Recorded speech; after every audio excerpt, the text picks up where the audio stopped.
Hi, everybody. Welcome to Golden State Media Concepts Movie Podcast. My name is Mariano. My name is Keith. And we're missing Jordan. He's a little sick, but you know what? That's okay. We will see him next week. And yes, if he's home, I'm sure he's watching these two awesome movies that we have lined up for today. Exactly. Now, what we've got here is Popstar. It's Never Stop, Never Stopping. That's the full title, right? Popstar, Never Stop, Never Stopping. Andy Samberg, his crew, just like Hot Rod, it's hilarious. And then later on, we're going to get to the big one, Alice in Wonderland, Through the Looking Glass. Right on. Man, those movies were both really good. I enjoyed yes, them they both. Were. I agree. Popstar, man. Where do we start, dude? Where do we start? I don't know. So it was directed by Akiva Schaffer and Jorma Taccone, if I'm saying the names right. And those two guys are actually in the movie as well. So Andy Samberg plays Connor for real. Connor for real. And he had this group growing up with his childhood friends called the Style Boys. Yeah. And when you watch, you could tell they're very loosely based off of the Beastie Boys. Yeah. It's so many different elements. He almost, now that I think about it, he talks a little like Big Sean. Really? You know, think of Big Sean, how he talks. It's like, it takes a village to make me look dope. Yeah, I can see that. Right? Yeah. I can see Big Sean saying something like that. I love Big Sean, though. Oh, yeah. I ain't messing with you. That's the PG version. As in, I don't mess with you. Right. But you know what? This movie, it's very... Well, let's go with the kind of overall first. Yeah, so basically... So Connor for real is part of the Style Boys, and when they first start off, they're just obnoxious. And when people see them perform for the first time, they're like, "What the crap? What is this crap?" Yeah. And then it like catches on, and they become huge stars. And as you know, so Connor for real, Andy Samberg's character is the lead rapper, lead singer, and you know how it is. Lead rapper, frontman, lead singer always gets most of the credit. You know that's how it's set up. And when that starts to happen, the other fellas get a little jealous and get upset about it. So then he winds up going solo. Mm-hmm. And his first solo album does really well because of it. And his head just explodes. He just takes himself way too seriously. And also he surrounds himself with the people that allow him to do that. And that, I think, has a big thing because I noticed and respected the kind of the parody to real life people. Like I saw Justin Bieber when, you know, you brought up Beastie Boys, and I agree with you. Yes. But when I saw this movie, I thought, oh, they're making fun of the Biebs. But Biebs. Or Kanye, because Kanye's head gets huge. All of it. Yeah. All of it. It's all rolling into one. But, you know, it must be hard, though. It must be hard when everybody's telling you that you're so amazing. Exactly. Well, I love that famous scene that you even see in the trailer when he tries to make the basketball hoop backwards. Yeah. And he misses, and like, oh, and they're like, it went in, switch. I'm just like, wow. I know. And I hope certain entertainers see that and get the message. Yeah. Actually, that's a good point. You know, because you call this film, what type of style is it? A mockumentary. Thank you. Yeah. And can you explain for our audience what that means? Well, a mockumentary is a mock documentary. And we all know a documentary is, you know, just documenting the life or just current events of someone going through something. Right. Now, the reason this is a mockumentary, kind of like, you know, when they made fun of the Blair Witch, well, I guess even the Blair Witch is a mockumentary, but it's following Connor for real's life as if he were a real person and as if these things were actually happening to him. And it's really funny, but at the same time, I felt for him. He starts off really well. His first album as, you know, solo artist is great. The follow-up album, though, people didn't like it, and he starts plummeting. And he's dealing with the issue of, I have this huge head, and I thought I was so great, but apparently not because things are just not going my way. He's having that kind of stroke of bad luck after bad luck. And trying to see how he deals with it it's funny, but, you know, it's interesting at the same time. Oh, right. I mean, I agree with you. And this film doesn't take itself seriously. That's what makes it so good. Right. I did feel like some of it was a little bit contrived, but, you know, but I still liked the film more than I thought I was going to. I really enjoyed it. It was just very over the top. It was just interesting, as I said before earlier, that to see how he took all these different celebrities and musicians and artists and was inspired by them. Like at one point, you see the Vanilla Ice haircut on the side, so you see that. Like I said, you know, so one of the guys in the Style Boys decides to stay with him and become his DJ. You know, we can tell you that, and it's just hilarious because you know, I see like this Kanye moment where he asked him, and you see this in the trailer too. He's like, put this giant space helmet on your head. Big helmet. It's almost shaped like the cap of a marker. Right. And it's full of lights and this really big like spotlight that shoots out of the top. And the guy puts it on, and it's like heavy or something, and he falls over, and he blinds like everyone in the audience. And it makes that big boat noise, like when you're leaving the dock. It was priceless. I'm just like, I mean, it's like he really had his guy, because you know the DJ's like, you know, you're not serious, you're joking. You're like, no, put this on, it's gonna be dope. I just love the way he talks though. It's your new hat. Yeah, I mean, yeah, he's a great actor, and Andy Samberg's a great actor. I mean, he really nailed this role. I mean, and it was amazing all the different cameos of different people who were part of this mockumentary, like Snoop Dogg, Nas, 50 Cent. I mean, all these people.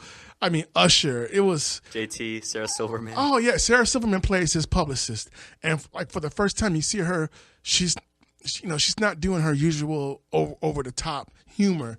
She's playing it straight as his publicist. I mean, there's some funny humor she has in there, but I was surprised to see how good she was as his publicist. I believed her. You know? I would call it, since we all know with Sarah Silverman and we're expecting her to be funny, I would call it just ironic that she played a serious role, and that in and of itself brought some humor. I thought it was funny. I agree. I agree. No, she was great. It was just, you know, I don't listen to his music, but who needs to? You know, she said something like that. And it was just, I mean, and Tim Meadows plays. So he showed a lot of love to Saturday Night Live people. Yeah. I mean, Tim Meadows plays his manager, and Maya Rudolph's in there.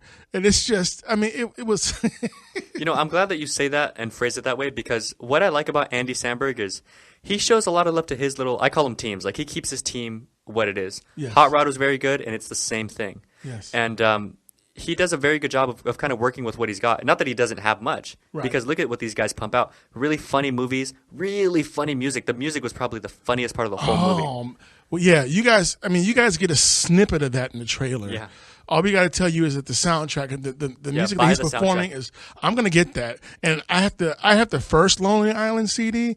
I'm going to get the other ones now too, and that soundtrack, because it was, the Mona Lisa song was dope. That's all. We can't say what's in it, but it was, and I felt the same way when I heard him sing it. I was like, that's how I feel. Yeah, that's two people on the planet. But yeah, right? That was a funny movie though. Yeah. So yeah, it's really good. Like I said, I mean, there's some stuff that's a little cliche. I mean, you know, like you said, his second album comes out, and he's expecting to do as well as his first album. And you know, in this business, in the music industry, a lot of times they have what's called the sophomore slump. So usually the second album doesn't do as well. So, but it wasn't so much as well; it tanked. Right. You know. Right, and then you know how he deals with that stress is just interesting. But there were just other. I mean, so he starts off on top and he goes to the bottom, and then I'm waiting for that redemption moment. So, I mean, so to me that was predictable. Okay, he's going to have a redemption moment, but when is the moment? So, but I enjoyed it. I will be buying this film. I'm not gonna front. I'm gonna buy it. I don't know if I'm gonna buy it, but I'll like go back and rent it. It was really funny. He got me. Yeah. But like I said, but the soundtrack too was just, you know, that was the icing on the cake. Huh? I'll put it this way: it was very good. Yeah. But I'm still going to go and buy Hot Rod instead. Dude, but we're not reviewing Hot Rod. I know, bro. I'm just saying. But, you know, but don't get me wrong. This movie is very, very good. I will go watch Hot Rod. No, watch it. Your recommendation. But we people, got to be focused. Oh, yeah, definitely. I just want people to be aware, though, that much like Napoleon Dynamite, this movie's not meant to be taken seriously. Some people really liked it because they were able to just kind of just be light with it. It's not meant to have a great story. It's not meant to really move it forward. That's the point of the movie. The fact that not much happens other than just a high schooler living life, that's part of the humor. Napoleon Dynamite was dope. Yeah, right? I liked it. Make your wildest dreams come true, baby. Make your wildest dreams come true. Exactly. Vote for Pedro. That's right. But a lot of people disliked it because they're like, it's a movie about nothing at all. And we're like, yeah, but that's the funny. Like, it doesn't. That's the whole point. Exactly. That's the whole point. It's just, it's but nothing. Popstar is about something, though. It's about not taking yourself too seriously. It's about these stars and celebrities realizing that, hey, don't stop being a human being. Exactly. You know, and have some humility and appreciate your fans and just be a good person. Right. And put out good albums and nothing bad will happen to you. Yeah, exactly. So, I mean, you get that from that. So, like I said, I walked away appreciating the Lonely Island stuff, the music that he's been making, even more so because, like, there's what Weird Al Yankovic did, and musically. He's also in the movie too, actually. Weird nice. Yeah. So many cameos. And there's what The Lonely Island that Andy Samberg does and what Kind of For Real does. And to me, it's like taking that music to a whole new level, that musical sarcasm and musical spoofing and making it even more artistic than what it was before because it's so funny and on point. Yeah, he's talented. That must to do it the way that he did. I agree. That must be difficult. Yeah, it was fun. Right. But yeah, Vanilla Ice, Justin Bieber, Kanye West, the Beastie Boys. Connor For Real he's all those people rolled up into one. Connor For Real. Yeah, that was. And and you said it takes a village to what's the quote? He was like, it takes a village, to make me look dope. I love just his mannerism was great. And who says that, you said? Connor For Real. But he sounds like Big Sean. Big Sean doesn't say that, but he kind of talks like that. Yeah, I can see that. So yeah, we definitely recommend that film. Watch the film; it's very good. Definitely. And so, what was I about to say? It's time for a break. No problem. It's time for a break. We will talk about Alice in Wonderland when we get back, and then after that break, we'll wrap up just a little bit more on Popstar and whether or not we really give it our full kind of thumbs up. Go watch it right now. So enjoy, guys. We'll be right back. Yes. Check out the show that's built on the MMA. From the UFC to extreme cage fighting, they got the fights covered. Check out the GSMC MMA podcast. Get the latest news on past or upcoming fights. Join us as we talk to and about some of the biggest names in the MMA, past, present, and future. When it's the fight game, there's just one show to check out. GSMCpodcast.com/MMA-podcast. Don't forget to like them on Facebook and follow them on Twitter. Visit GSMCpodcast.com for more info.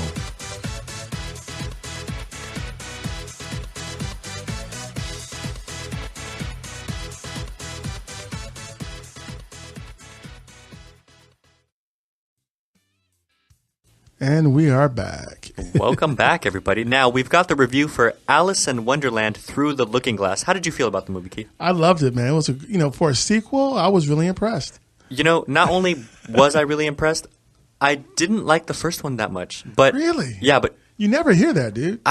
Really? You never hear that. Hardly ever. I do among my circle of friends. Okay. Yeah, maybe we're just crazy people. I think you are. But it's possible, but it's all good. Well, the thing is, though, part two, not only did I like it, I really liked it. Like I think I really have to say that this will become an essential movie for me. Okay. I didn't expect it at all. Really? Yeah.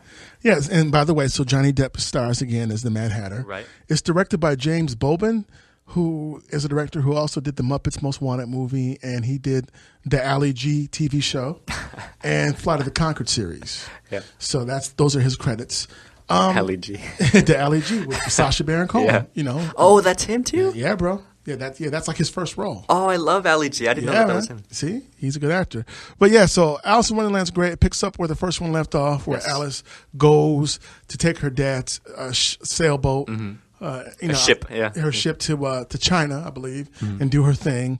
So the new movie picks up. She finally comes back, and things just aren't what they were while she was away. Right, what she thought that they would be. Right, so everything has changed, and now she's got to adjust to that.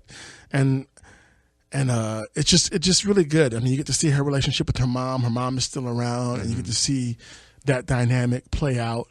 And what I like about this film, was about, to me, family and sexism that women have to deal with. Yeah, well, I was going to say, this movie had a lot of different kind of undertones to it that I thought were interesting, and how these characters kind of dealt with these problems that they had, I felt really inspiring. I love watching a movie where these people handle things in such a way that it's like, man, why can't people really be this way? Right. Oh, and by the way, I failed to mention, so Alice is played by, let me get her name right here, Mia Wasikowska, if I said it right. She plays Alice, and Tim Burton directed the first Alice in Wonderland film. He produced this one. So, but go ahead. You were saying about. Oh, I was just saying that the different undertones, like the different things that they deal with. Because you're right, there was kind of the sexism. Yes. There was the whole kind of outcast feeling, like, are my family okay with who I am and what I've become? Yes. And then there's that real feeling of, should I do what I think is right when it could potentially hurt someone other than just me? Right. You know, and that's a really good question. So when that came up in the movie, I was interested. I was like, oh. Right. Yeah, because the film had some great themes, and like the greater good was a huge theme. Right. But it wasn't spoken upon, but it was applied upon, and you saw it in the film. Exactly. And you almost got the sense, you know, with kind of the theme that pushed everything forward. I don't want to give away too much, but you almost got the sense of, in order to make an omelet, you got to break a few eggs. Right. And basically what we can tell you too is the Mad Hatter winds up needing help from Alice. Right. And she's got to figure out what to do. Exactly. So, and when the Mad Hatter first sees Alice again after so many years, you know, it's like he can tell that she's changed. Mm-hmm. But she can tell that he's changed too. Exactly. And it's that dynamic. I didn't know how to take it. When she goes to first see him, I was kind of waiting, like, oh, how is this going to play out? I have no idea. Me either. Right? And I was kind of scared too, because they're like, oh, the Mad Hatter, you know, he's just not the same. Exactly. I'm like, well, what's going on with him? Right. Is he gonna hurt somebody? That's exactly what I thought. Is he killing people? What's he doing? You know? I thought the exact same thing, because he looks creepy already. Yeah, I was expecting something. Exactly. And say what you want about Johnny Depp, and we know he's got, you know, divorce issues, and you know, when you're famous and you're going through stuff like that in front of the public eye, that can't be fun. But the man is a great actor. Yeah, he's a great actor. He's an excellent actor, and he did a great job in this film. Yeah, well, I mean, keep it real. To me, it's a maturity thing, you know. I mean, everybody goes through their issues, but that doesn't take away of his acting ability. No, not at all. No, and that's another reason why we wanted to talk about the film. Because, he did a great job. Mia, let me say her name. Wasikowska, who played Alice, she was great. She was a great heroine in this film. Alice was cool. I mean, I had never really watched these stories before in my life until recently. Me neither. See, that's the thing. The first one couldn't grab my attention, but this one was so good. Yeah. Well, see, I like the first one. So what I did, because I didn't want to see the new one without seeing the first one, so I rented the first one the other day and watched it at home. And then I'm like, okay, now I can't wait to see the sequel. Now I was pumped. Can I just say that for some reason, what's her name? The real name of the actress who plays the Queen. I forget her name. Oh, yes. I do too, but I know it. Well, we'll get back to that. She does Helena Bonham Carter. Helena Bonham Carter. She does a good job. Yes. She does such a good job as the Queen. You her voice was perfect. Yeah. Great actress. And then Anne Hathaway plays her sister. Oh, yeah. That's right. The White Queen, I think they call it. Yeah. Yeah, you're right. Helena stole the show. She did a great job, didn't she? Yeah, she was excellent. Yeah, so the cast. And then Sacha Baron Cohen comes into the movie as basically time. I don't know if they call him Father Time or he's just time itself. But he is time itself, literally. And he does a great job of that. This movie, we just talked about this last week, the mysticism behind the idea that there is a time. It's a physical, not a person, I wouldn't say, but that he, in the movie, he is wise, and it's just so interesting. Yeah, the way that he approaches everything, the way that he speaks, the way that whenever he talks to someone, he always tells them, "Keep it short. I don't have time." I know, right? Yeah. He was really kind of testy, wasn't he? But he has no time. I love that. I appreciate that. And then the overall, the ending of the movie put a really good point. I'm not going to. It put a really good point into my head, and I think you know what I'm talking about. That. Yeah. You can think something is one thing, and it really could be something else, and it's all just a matter of perspective, and you can appreciate things so much more. Right. There were lots of moral lessons to be learned from this film. Definitely. I mean, based off of a kid's book, but I guess kids' books usually kind of are moral fables for all of us anyway. Yeah. And that came through, and it came through in a really good, mature, meaningful, universal way. Mm-hmm. So, yeah, it was a good movie. Like I said, it's a movie about family, and it's about, like I said, sexism, love, and friendship. So many elements going on. Yeah. So yeah, I definitely recommend it. I think it's great that you think it's even better than the first one, because usually, sequels never live up. Yeah. Usually they don't, for a lot of people. Right. For a lot of people. This one was so much better, in my opinion. Wow. Okay. All right. So right much on. better. It was pretty good though. Right.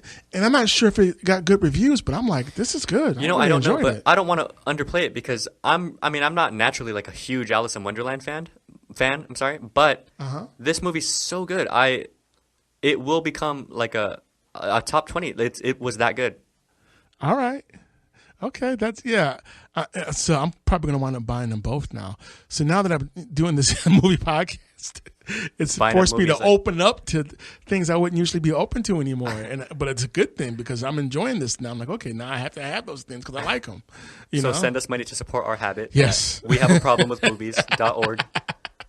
Right on, exactly. But yeah, so it was directed well, and Alan Rickman, who played the caterpillar butterfly. I thought so. Yeah, that was his voice because he just died this year. Rest in peace. Yeah, I thought exactly that. I was like, that sounds like, but it can't be. So he was still able to do that film, which is cool. Okay. So he has a great, distinct voice. Yeah, he does. He was I first saw him as the bad guy in the Die Hard movie, and then he is known for the Harry Potter series. Professor Snape. Yes, the Half-Blood Prince. I love him though. I loved him for the whole time. Yeah. Oh yeah.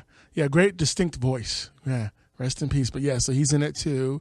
Yeah, it's a nice ensemble cast. They did good. They did really good. It was really cool. The cinematography was great. Everything about that film. This is one of those films, I don't know if you'll agree, that I didn't find a weak point. There was no part of the film that I was like, this is getting boring.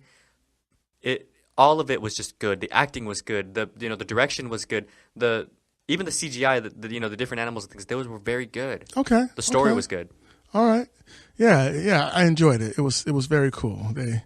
They literally did pick up where they left off at, in a good way. So, yeah, and I enjoyed the ending a lot. Yeah. So it was very cool, very positive. Right. So and I recommend too. I recommend everyone see this. Definitely, it's a very empowering film, and I definitely recommend if you have a daughter or a niece, take them to see that film. Well, or don't take them because then you're never going to hear the end of it. Well, yeah. Well, that's true too. But I say take them. Yeah, take them. It's very empowering. Yeah, and I think it's actually an empowering film for women. Actually. Yeah, I agree. I like that. Yeah. In fact, take them and then buy it. Yeah. Yeah. So, but thanks for listening to that. And here's another commercial, and we'll be back to wrap everything up. All right. Enjoy. We'll be right back. Yes. Tired of searching the vast jungle of podcasts? Now listen close and hear this out. There's a podcast network that covers just about everything that you've been searching. Hey! The Golden State Media Concepts Podcast Network is here. Nothing less than a podcast bliss with endless hours of podcast coverage. From news, sports, music, fashion, cooking, entertainment, fantasy, football, and so much more. So stop lurking around and go straight out to the Golden State Media Concepts Podcast Network. Guaranteed to fill that podcast itch. Whatever it may be. Visit us at www.gsmcpodcast.com. Follow us on Facebook and Twitter, and download us on iTunes, SoundCloud, and Google Play.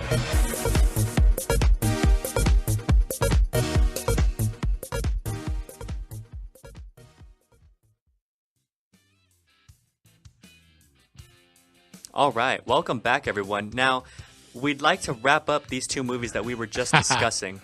Yes. Now, they were both very good. So do you want to start with Popstar again?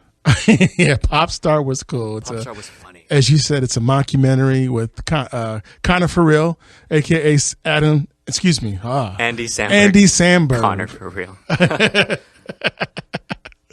Yeah, he did a good job. I think the movie's not necessarily doing that well right now, but it's all about timing, man. I don't know. It's a I good liked comedy. the movie, but I can see that. I can see why people. Well, because sci-fi is kicking everybody's butt right now. That's true too. Disney's kicking everybody's butt right now. Yes. So when you put out a good movie like that, it's all about timing too. You want to make sure there's no real competition for it. Right. And so good times are maybe in August and January and February when there's nothing to watch in the theater. But it's a good movie. I mean, yes, it is. I feel like these guys had a lot of fun making that movie. Yeah, and I think so that too. To me adds to the enjoyment. I agree. And everyone's not into science fiction and action. So Exactly. if you like good comedies, you should go see it. Definitely. Right. If you need to feel light, if things have gotten too serious. Exactly, go right. check that out. Right, because that's one of those movies where you just have to go knowing that the whole thing is going to be dumb on purpose, and it's fun and it's good. Right. And it blew my mind that the other two guys, from the Style Boys actually directed this film. That is crazy. Yeah. But that's what I was saying. Andy Samberg keeps his unit. And it's SNL family this type. is a small group of talented people. Yeah. Right? No, I agree. I agree. And it's cool because back in the day when SNL cast members were doing movies in the 80s, they weren't really thinking about it in a family aspect where they would cast their other SNL castmates in the film. And I start seeing more of that with Adam Sandler, ironically. I think was the first person I saw start doing that with his former castmates, making it a family. Because even like 30 Rock from the Sun and stuff like that with Tina Fey. It's all NBC and Lauren, what's his name? I forget his name. I think it might be Lorne Michaels, the head of the Saturday Night Live. Oh, I don't know. Might be saying his name wrong, but go ahead. One thing about Adam Sandler, not Andy Samberg, Adam Sandler, is he plays like the same people in every movie. And I kind of like that. I feel it's a sense of loyalty. And these guys do a good job. And when the movie requires, he does bring in new people. Like I loved that movie with Jennifer Aniston and Brooklyn Decker when they went and got married. That's Just Go With It. Yeah, that's that a was good a movie. cute film. And Nick Swartzen. Yeah. And it's Lorne Michaels. Yeah, he's the head of Saturday Night Live. Okay. So, I mean, that whole family that he's created and cultivated over the years, he's done a real cool job. Something special, right? Oh, yeah, because, they keep working. Like I said, Maya Rudolph's in it. She's an SNL alumni. I mean, her character's funny. The cast of cameos is great. But it's so, I like that they're doing that. They're keeping it family and they're making it funny. Right. And it's relevant, I have to appreciate that. Even if it's not intentional for the movie, if we're talking about kind of undertones of what a movie says, because every movie has like a message. Yes. I love that message that, stick with your people and you guys can create some good stuff. Yes. I like that. Yes, and exactly. And don't take yourself too seriously. Right. Never take yourself too seriously. Appreciate your fans. Yeah. And don't lose sight of who you are. Yeah. And be dope. He snuck that in. I like that. Yeah, he snuck that in. And even so watch out for cameos because you'll be surprised. There's some cameos in there that you don't even see coming. That's all I'm gonna say. Yeah. So, but check it out though. Yeah, Popstar, and then Alice in Wonderland, Through the Looking Glass. What a good movie. Excellent film. Johnny Depp did a great job as Mad Hatter. Mia Wasikowska did a great job as Alice. It's one of Alan Rickman's last roles. It's just a good film. Helena Bonham Carter was great as the mean queen. She was so good as the queen. Yes. And of course, we got love for Anne Hathaway. She was great too. It's just a good movie. Like we said, Alice comes back after her trip away in China at this, sailing the seven seas. And what's cool too is when you watch the opening scene and you see how, she's this female captain of this ship. Yep. And her crew is all men. Right, in that time period. Yeah, right, exactly. And they all had love for her. They didn't question her authority. They were like, well, what do you want? They're like, are you sure you want to do this move? And she does. I mean, she's just a great leader. And you see that. And it was nice to see that happening. These days with the way movies have been going, it's nice to see a female character that's like that. Yes. Strong and controlled. That's cool. Yes, I agree. Right? Yeah, definitely. So, like we said, this is a good film because it's got themes of family. Talks about, it addresses sexism. It just talks about, and just love and just friendship and appreciating what you have and not taking it for granted. So, yeah, like I said, I always knew about Alice in Wonderland as a kid and stuff. It was just one of those things I was just like, I'm not going to watch that. Yeah, what I think about this movie? What? I liked the newer movies where they kind of remake the Disney movies in like real life with live action. And when they did Maleficent, it was hilarious, and they did a really good job, right? Yeah, yes. But this movie, even though it's live action, for the most part, yes, they did such a good job of keeping the tone of it very, very old school Disney. Yes. You know what I mean? It wasn't too funny. It was modern, but it wasn't too modern. It was very like traditional, stick to your character, stick to your guns type thing. I like that. Yeah, I agree. It was an excellent film, great cinematography. Everything was done well. And as you stated, you said you think you like it better than the original. Than I the like first it one. So much better than the first one. Yeah. So, and once again, that's a rarity because we never hear about sequels being better than the originals. Right. Every blue moon. I think they felt that way about Lethal Weapon 2, but but outside of that, some other films here and there. Bad Boys 2 was okay. But watch this movie. Yeah, check it out. It's worth. And Johnny Depp did a great job as Mad Hatter. He's a great actor. Everyone did their thing. Time was my favorite. Sacha Baron Cohen. Man. Yeah. Just when you think you know him, he goes and does something. He's a good actor. Yeah, he actually is. But you know what? A lot of comedians usually are kind of good actors. Right. Ironically. Jim Carrey. Oh man, his serious stuff, some of his best work. Exactly. So check this out. We definitely recommend it. Like I said, I'm going to wind up having to buy both these films, and I'm going to wind up having to steal them from him. There watch it is. These movies. Yeah, definitely. So, and so up and coming in the future, Yes. we're going to review Warcraft, a new film that's coming out today, actually. Let's go watch it. Yeah, and then Now You See Me Part 2. Oh, I'm so excited for that one. And then Yes. Daniel Radcliffe is in it. Oh, that's right, he is. Right? Yes, Mr. Harry Potter himself. He's I love when definitely grown movies. up and I love when understand. movies do that. Yes. They put the wizard into a movie about magicians. I love when they do that. I didn't think about it that way, but you're right. Yeah, so that's up and coming. So look for that. Still have to go over Neighbors 2. And I got to get my colleagues, Jordan and Mariano, to see Lobster. It's a Colin Farrell film. So hopefully they'll get a chance to check that out so we can review that too. Oh, yeah. We like to give you a big budget film. We like to give you a smaller release film too. So we like to give you a little bit of everything. Right. So that's what we're here to do. And and thanks again for listening to us, Golden State Media Concepts Movie Podcast. We really appreciate you. Yeah, guys. Yeah, you can... You can find us on iTunes. I'm thinking it and pointing at him. It's okay. Go ahead. Keep pointing at me. Google Play. Every time you point, I'm going to give a new one. Here we go. Facebook. Yes. Yes. GSMCpodcast.com. Yes, and Twitter. And you can subscribe to us on iTunes as well. And Instagram. Yeah, we're all over the place. That's right. So we're everywhere. That's the goal. So yeah, check us out.